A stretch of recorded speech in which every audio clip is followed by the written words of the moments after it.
મહારાષ્ટ્રના હિંગોલીમાં એક સરકારી કર્મચારીએ ઓનલાઈન છેતરપિંડીનો ભોગ બન્યા છે.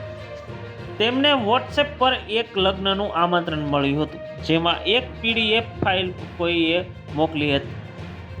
જેવું તેમણે આ ફાઇલ પર ક્લિક કર્યું તે તરત જ તેના ખાતામાંથી લગભગ 2 લાખ રૂપિયા ગાયબ થઈ ગયા. આ બનાવ હિંગોલીથી સામે આવ્યો છે, જ્યારે એક સરકારી કર્મચારીને એક અજાણ્યા નંબર પરથી 30 ઓગસ્ટના રોજ યોજાનાર એક લગ્નમાં આવવા માટેનું નિમંત્રણ મળ્યું હતું. આ સંદેશમાં લખ્યું હતું કે તમારું સ્વાગત છે, લગ્નમાં જરૂર આવજો, પ્રેમ જ સુખના દરવાજા ખોલે છે. આ આમંત્રણ સાથે એક PDF ફાઇલ પણ હતી.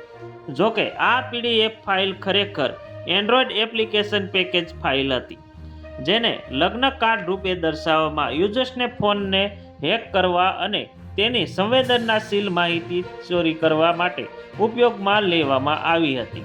સરકારી કર્મચારીએ આ શંકાસ્પદ ફાઇલ પર ક્લિક કર્યું તેની સાથે જ સાયબર ઠગોએ તેના ફોનનો ડેટા એક્સેસ કરી લીધો અને 1.80 લાખ રૂપિયા જેટલી રકમ ખાતામાંથી લઈ લીધી હતી.